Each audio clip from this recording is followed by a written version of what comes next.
Hey guys, so today we're going to be making a bit of a different video. Instead of being me commentating while I'm playing, we're going to watch a VOD of a match I had. I was still playing Vayu Turbo, and this matchup was against Machina, so it was a pretty interesting match.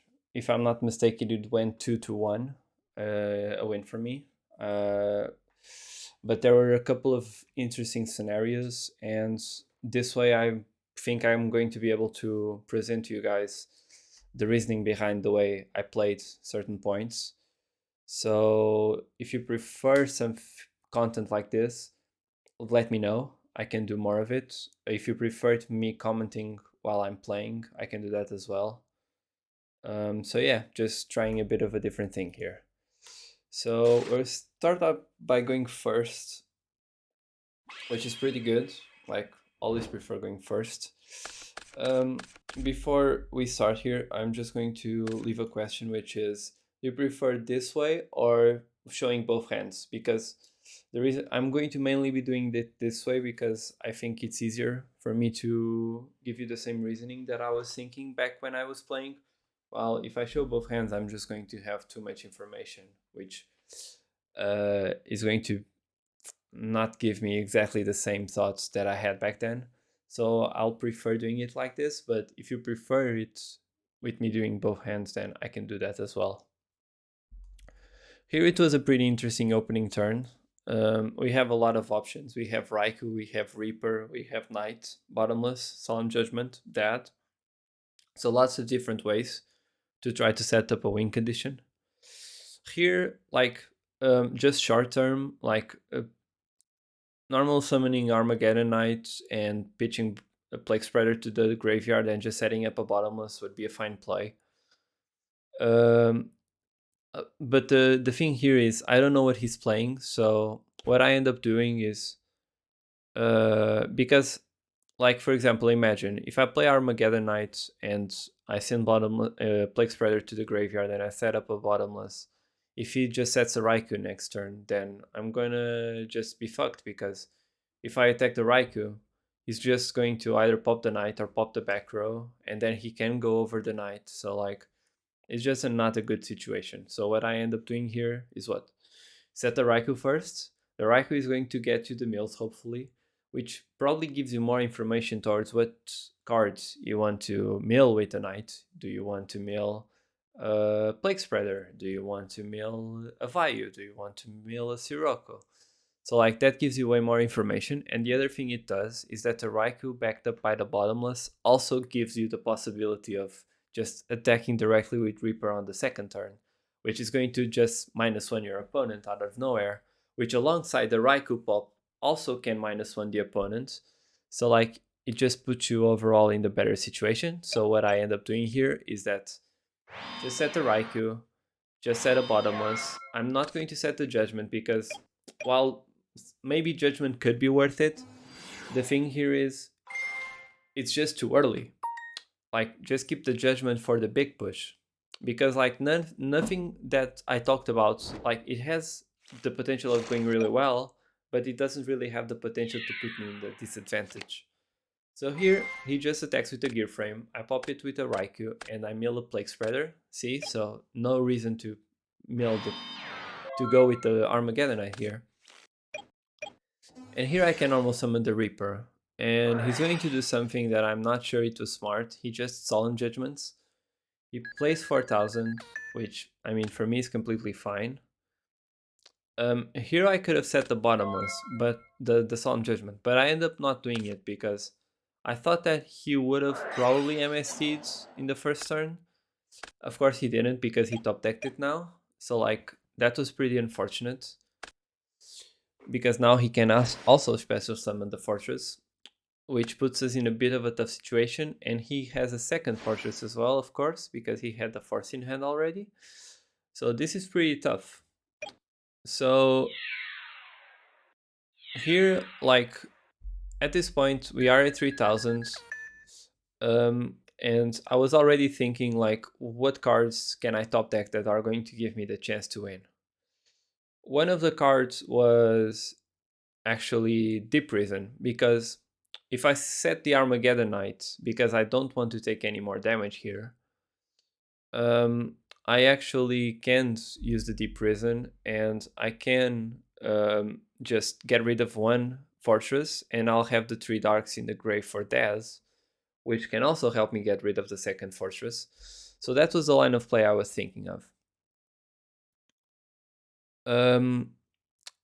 The other line of play, of course, was just summoning Armageddon Knight, trying to just pitch a Vayu or a Sirocco or whatever, and I would just need to synchro for 6, a Goyu, and I would need to go over one fortress. He would pop the Goyu, and I would still get hit for 2500 the next turn, and I would only have 2 darks in the grave instead of having the 3, because it would be Knight, Reaper, Plague Spreader would get banned after being used. So that would also put me in a shit position, and the best card I would draw the next turn would be the Raikou or the Dad that I would be putting on top of the deck. So like, or another card, because I could just play first and then Armageddon Knight. So none of those plays appeal to me. So what I was really looking for here was some way to remove the fortress, a mirror force, a potential torrential tribute even, because I would just need to wait one extra turn, and or a deep prison or something of the sort, because I just needed to survive to get the 3 darks in the graveyard, so I could just win the game with that.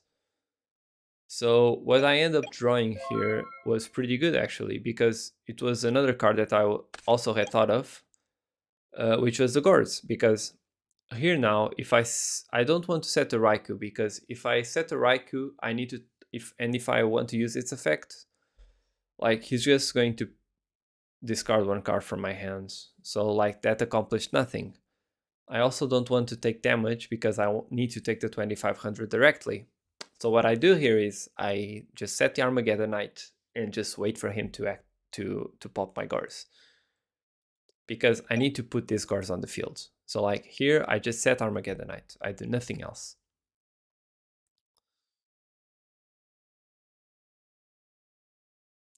I was thinking what I should do, but here I set the Armageddon Knight and I pass. And now he's going to, I think, normal summon another monster. Yeah, he normal summons a Lila. He's going to attack with the Fortress on my face down, which is an Armageddon Knight. So now I have the 3 darks in grave, and then he attacks with Lila, and I drop the Gorse. Pretty straightforward to this point. He's going here. I made a small mistake because here he could have popped my Gorse. It, in the grand scheme of things, it wouldn't made much of a difference, because I could just pitch 1 card, and the Solemn, for example, to get Plague Spreader out of the graveyard, so I could just play the Gorse, the Dead regardless. But here I should have just summoned the Gorse in defense. That was a slight misplay. He ends up attacking the token regardless, so that for me is fine. He mills the 3 in the end phase. And well, from here on, like, this is pretty straightforward game. Like, I just set all my cards, set the Raikou, just to be sure that like he takes nothing from my hand from Fortress. I just activate that, I just special summon that, and that's game. Because I have 5500 on the field. It's what it is. Even if he had Gars back, I would be safe because I do have the back row, so it's fine. So that was game 1. Siding, it was mainly just the only thing you really can side here is the Cyber Dragons and Vanity Scenes. Like nothing else really helps you. Siding out, normally I side out 1 Armageddon Knight, 1 Hamster. The Tornadoes are good to side in as well. But like those 2 cards, the Hamster, the Knight, are the cards that I definitely side out. Deep Prisons, definitely keep them. Bottomless, definitely keep them. Mirror Force, Torrential Tribute, all of those are really good cards. You can also side in Lightning Vortex, which I did.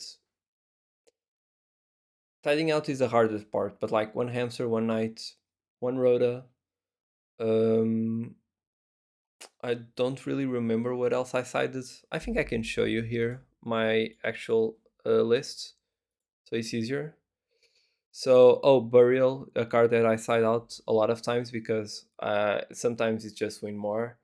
Does Shoot you can side out when you go second as well because it's not nearly as strong. So like that's already one, two, three, four, 5 cards. So I side out those 5 cards and I put in 2 Cyber Dragons, Lightning Vortex, Dust Tornado, and 1 Fiend. I don't put the 2 Fiends. I don't think the 2 Fiends are needed in this matchup because you already have the 2 Oppressions. So just 1 Fiend. So here you can keep going. So we go second this time. Just trying to fast forward here a bit.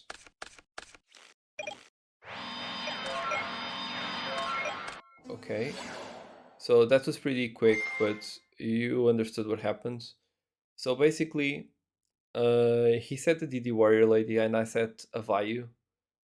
Um, he was probably afraid of this being a Raikou, so he ends up tributing the DD Warrior Lady for a Caius, which ends up being pretty good for him because he banishes my Vayu.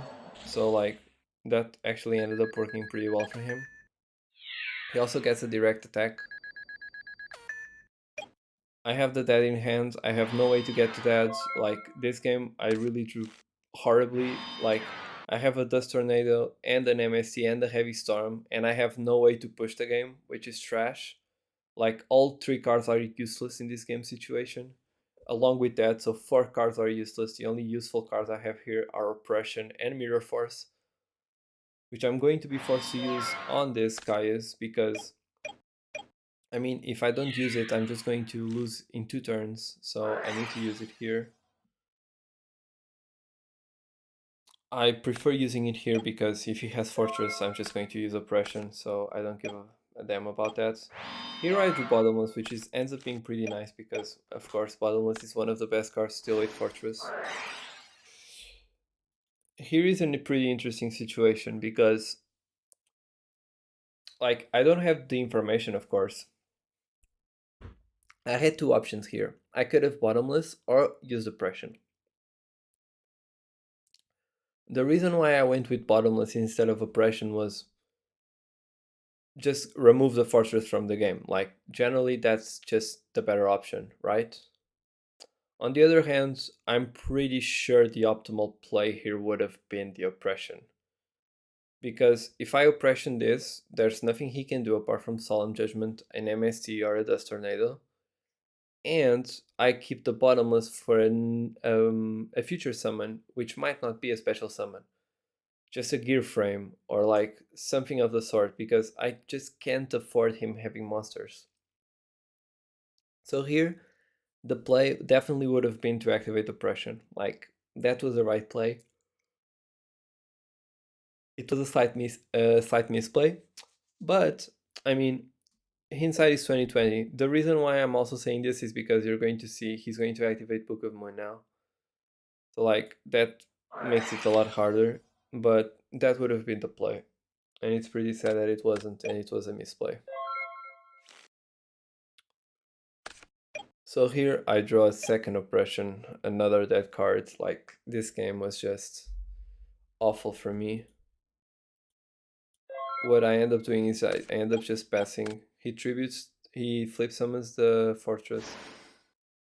I could have bottomless the Fortress, but I end up not doing it because, I mean, no, yeah, like I end up bottomless. I don't have a bottomless anymore. Yeah, whatever. I was thinking that I activated Oppression before, like I should have done. Whatever. He passes. I drew a Deep Prison, which is a pretty good out to the Fortress. He's by far one of the best cards to deal with Fortress.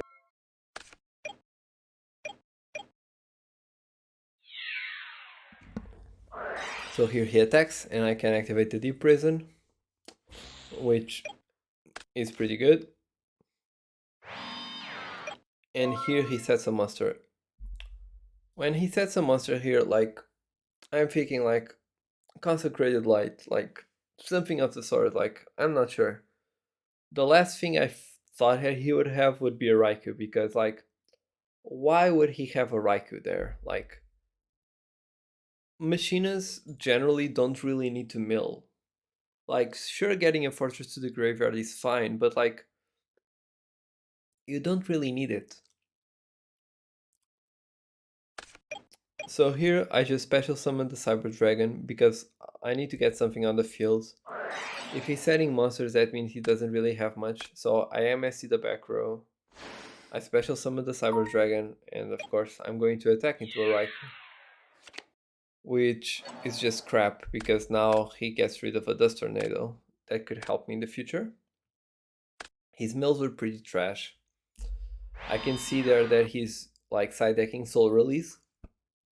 I'm gonna be honest. I don't think it's one of the best cards against Vayu.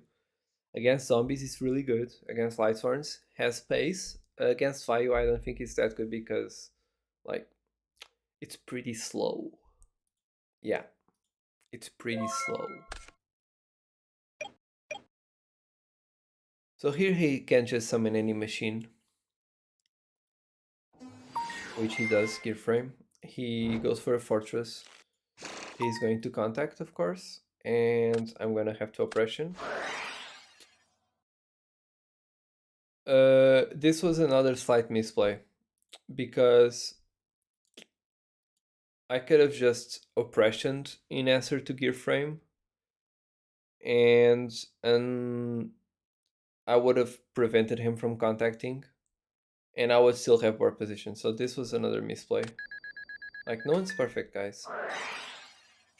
Plays Everest here. He's going to send the cards to the graveyard.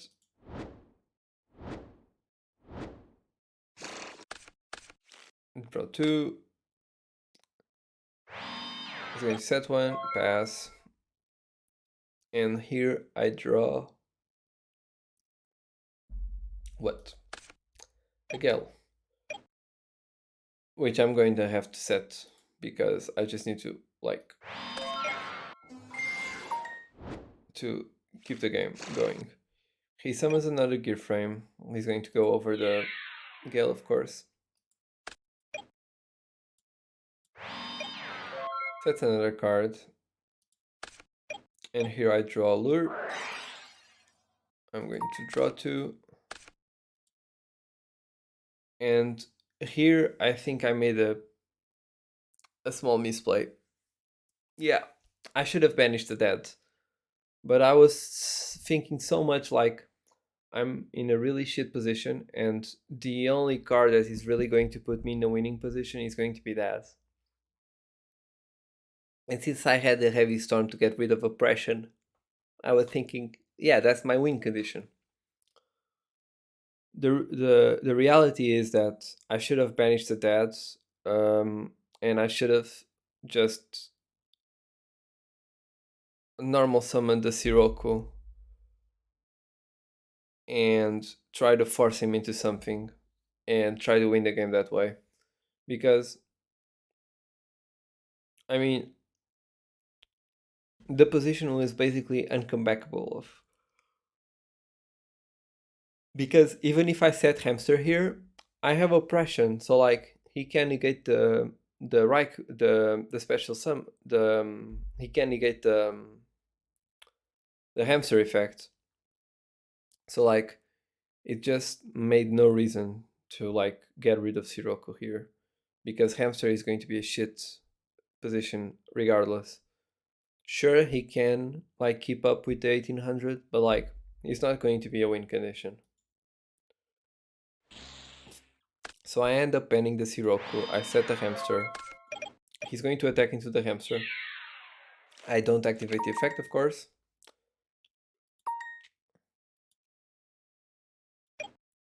And he just sets the monster, which at this point I was already, yeah, it's a fucking Raikou. Like, I knew it was a Raikou. And here I made another misplay. Like, I made these 2 turns were like the 2 misplays that I made this game. That, I mean, Potentially, it could have put me in a better position to come back in the game. I don't think I lost it because of the two misplays, but I could have like had a better shot at winning if I hadn't made them, which were in this turn. I know he has a Raikou face down. I know he has a fortress in hands. So like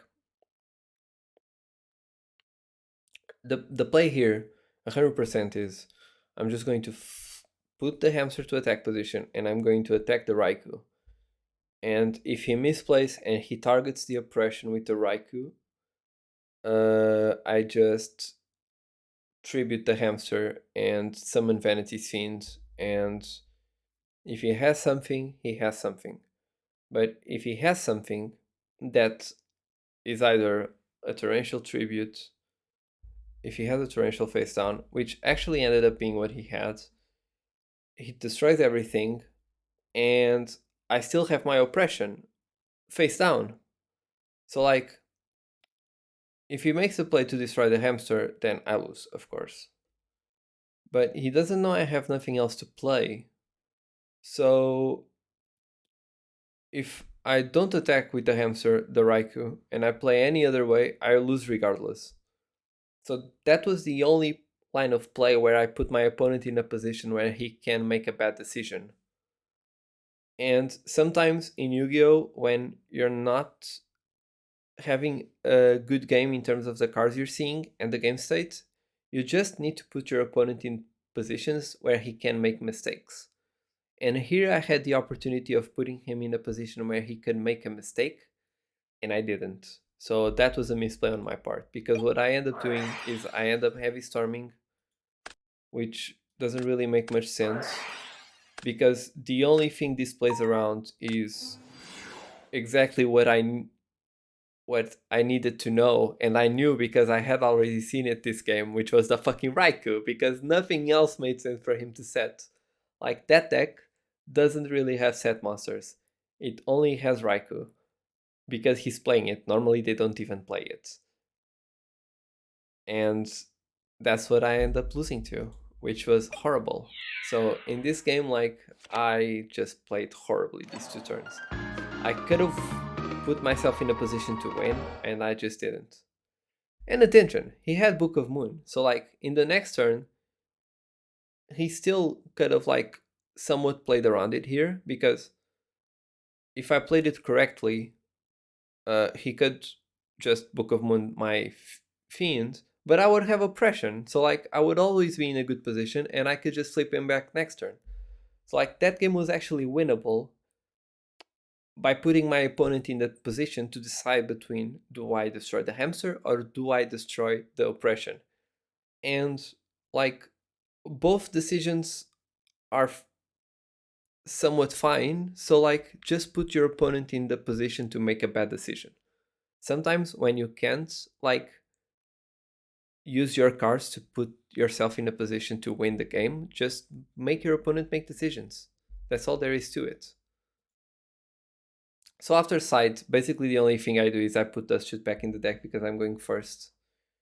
And this game ends up being pretty interesting because, if I'm not mistaken, we both Dust Shoot each other. So here I just allure. I get the second Siroku and the Dust Shoot, and I banish the Siroku, of course. And I just set the Dust Shoot and another back row.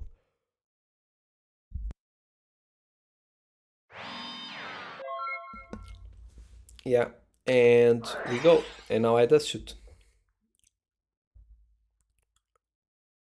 The Dust Shoot here against his deck is pretty good because, like, gear frame is like 100% needed. So if you can't get rid of gear frame, you get rid of like his entire engine. So here I also see that he has a Dust Tornado, he has a Bottomless Trap Hole, he has an Avarice, and he has a Force and the Dust Shoot. So like this ends up being a pretty interesting game, because like we both play essentially with full information. It ends up being a pretty boring game for a couple of turns, because We both play around each other's cards in such a defensive way due to our hands. And uh, at some point, I even say, "Yeah, what a fucking shit game," because I was I knew he had an awful like hand, but and I wanted to capitalize on it, but I wasn't getting the cards that I needed. So that ended up being a pretty tough position.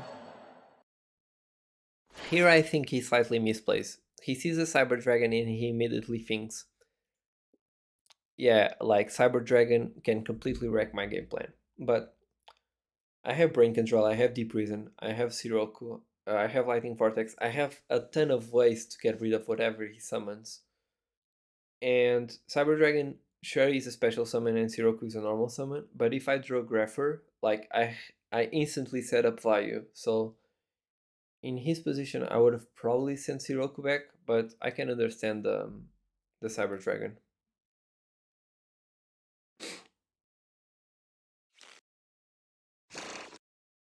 So here I end up basically having nothing to do. I think I set Lightning Vortex just to try to bait his Dust Tornado because I want to keep Deep Prison. So I'm pretty sure that's what I do.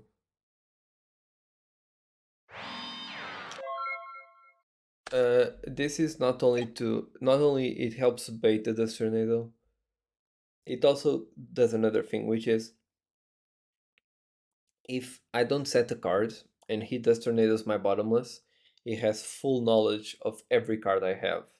While this way, if I even if I set the Deep Prison, just him Dust Tornado in using Dust on the Deep Prison, it keeps that card hidden. So like he doesn't know what that card is. So like that was a pretty important part of setting a second card. So he goes for the bait, it's a Vortex. Here he goes Fortress, and this is the reason why it was so important, because now I can use Bottomless.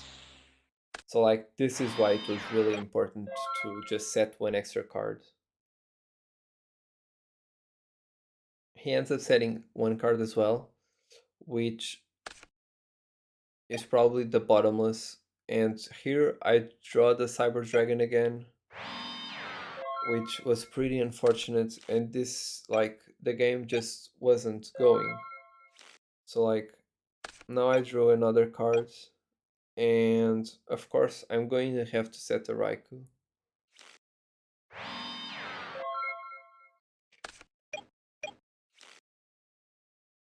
And this is where we start getting into a pretty like good spot, because now we have options. Yeah. So here I make essentially the same play as he did, but different, because I knew this card was a bottomless, and I didn't know what this card was, because I'm thinking, okay, this is the bottomless, this is the avarice. Yeah,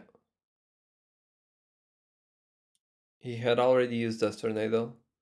So this is the bottomless, this is the avarice, and two cards are unknown. Like these two cards I don't know. The force is here, so these two cards I don't know. Avarice, bottomless, and two cards unknown. So I wanted to get rid of the unknown. Unfortunately for me, it was a second Dust Tornado. But like, it is what it is. But now I know that's a bottomless, so I don't, I can play around it. So I mill a Vayu there, which is pretty good. I attack directly because why not? I know that's a bottomless. And here I pretty much just pass because I don't want to put my brain at risk.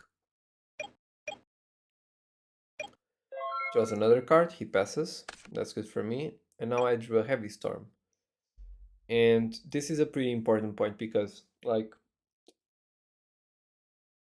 I'm pretty open. Like, I only have a Raikou in the field. And I can't summon any of the other cards because I know that's a bottomless. The fact I know that's a bottomless actually works really well for me because if he had set another card, I could tribute the Raikou, I would normal summon the Caius, I would tribute that new card, and then he would probably activate the bottomless, so I would net a +1 still. The problem here is uh, if um, if I use a here in this point, he only has one face down, and I have a heavy storm. I know what that face down is. What I need is I need to like try to bait him into setting more cards. So how do you do that? Well, you set a card. So what I do here is I don't really see a reason to push here because like I could heavy storm and I could normal summon the Sirocco. And if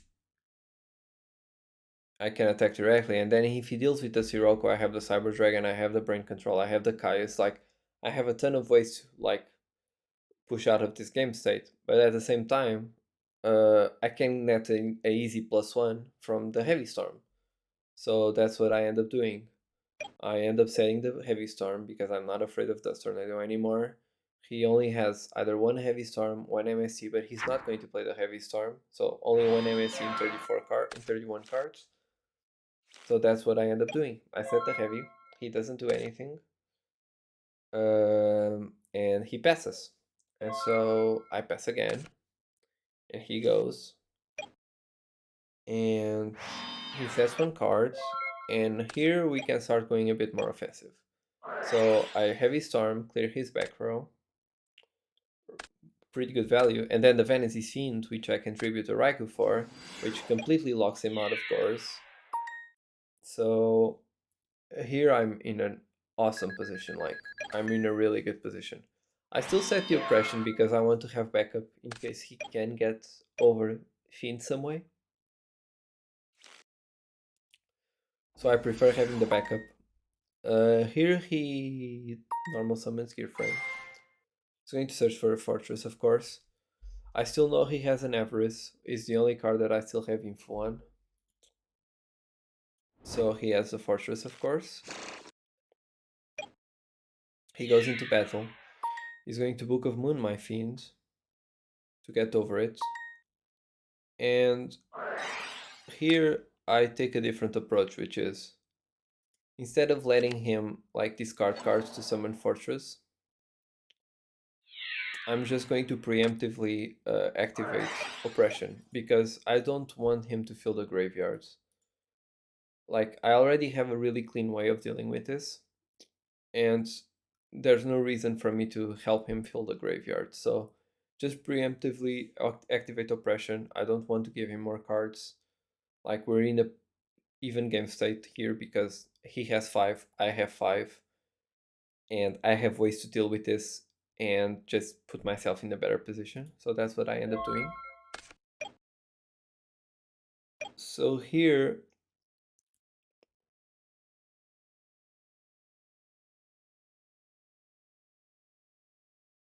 I have a couple of options. I could have special summoned the Cyber Dragon contacted, but Oppression doesn't allow me. So that would have never happened. I could have just set the Raikou, but like that's giving him way too much proactivity. So just play the Sirocco and get the minus him. Like this attack nets us 1 card advantage. So now we have 6, and he when he draws, he gets 5. So like we end up with a +1 just from an attack. He still only has 2 cards in the graveyard, which is great because he still has the Dead Avarice in hand. So he passes. And here there's reason to be afraid of Gores, but I have a ton of ways to dealing with Gores. So just attack again. He can summon Gores. He doesn't. And I set the Raikou because the Raikou just gives me more proactivity next turn. So here he brain controls the Sirocco.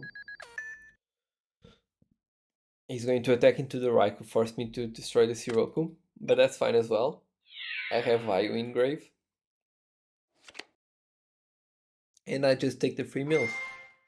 So like everything is thought out. Like I play like this, try to give as little opportunity to come back from the current game state to my opponent as possible. So here he goes down to 4 cards. I have 5. So we still have the 1 card advantage. I drew a Greffer. And here I just set the Raikou. Yep. Because I want to keep the Kaias, I don't want to use Greffer. And here he just special summons a Fortress, which of course I'm going to Oppression, which is going to give him the the draw to Avarice, but like I still think it's better than giving him a free discard.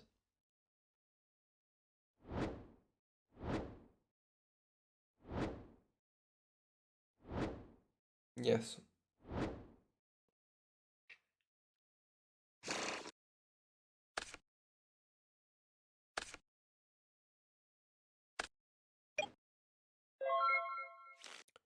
And this is game.